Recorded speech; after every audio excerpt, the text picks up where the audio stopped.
Die Empty by Todd Henry, author. Summary: Die Empty talks about the importance of following your dreams and aspirations, living a meaningful, active life, and using your native gifts to create a legacy and inspire others to tap into their own potential as well. The cold, harsh truth about life is that it has an ending. Much like everything else, humans have a cycle to fulfill, which always ends in death. Although scary, death is a natural part of life, as it creates space for new life to emerge. However, what we choose to do in our limited time here on Earth is what truly matters.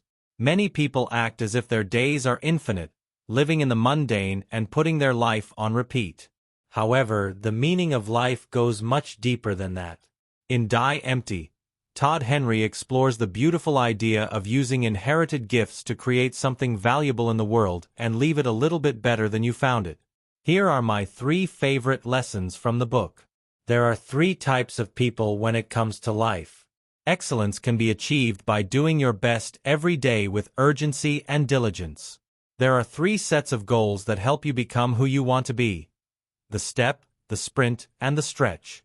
Let's wrap up these lessons by taking a minute to go through each one of them in detail. Here we go. Lesson 1. A meaningful life implies being a developer. Yet most people are drivers, drifters, or dreamers. First thing first, let's talk about being a developer. According to the author, a developer is someone who does 3 types of work: mapping, making, and meshing. Mapping means defining your goals or your map in life. Making is obviously the part where you do the actual work, while meshing is about developing skills to grow and evolve. A developer encompasses all those fields and ultimately reaches self-actualization.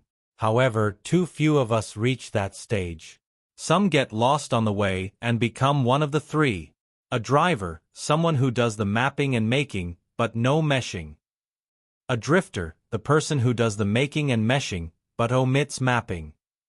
A dreamer, no making, but lots of mapping and meshing.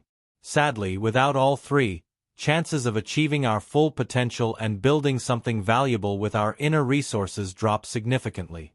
Lesson 2. Take action against mediocrity by living your best day every day. Mediocrity, the single worst enemy of excellence, and probably the one thing that keeps you from achieving your full potential.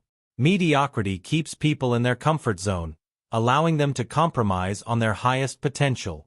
Frankly, most people live in mediocrity. Their condition is far too comfortable to change, yet not good enough to satisfy them. According to A. Maslow, failing to achieve the top of the hierarchy of needs will eventually haunt us, making us feel miserable. Deep inside, you know what you're capable of and where you should be heading, but are you brave enough to pursue it? The cure to this vicious cycle of self-sabotage is to try and live your best, most inspiring life every day.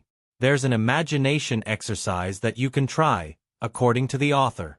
Say you have someone taking note of your every action for a day, then turning all that into a biography about you that everyone will know about. How'd you act then? What would you do now, if you knew someone was learning from you? Practicing this exercise can help you get inspired, motivated, and realize what a purposeful day looks like to you. Moreover, it'll help you take concrete steps toward your goals and implicitly, towards self-fulfillment. Help yourself do away with the negative talk and self-sabotage and take concrete action, starting right now. Lesson 3. To grow into a better human, you'll have to set 3 kinds of goals. Growth is an incremental process, and much like everything valuable in life, it takes time to build. Becoming the person we want to be can only happen if we know how that version of ourselves looks like and establish a plan of action. Therefore, the book presents 3 types of goals: step, sprint, stretch. A step goal is about the small, incremental progress you do every day. This is a daily objective, much like a to-do list that helps you stay on track. A sprint goal is a medium-term goal, usually of about 2 weeks. This is in place to help you push harder for an episode in your life and achieve intermediate objectives. A stretch is a goal for the long run. Setting objectives in this area will have you push beyond your comfort zone, but that doesn't mean that it's more important than others. There's a difference between the urgency when it comes to these three types of goals, but they're all interconnected and required for you to achieve your best self.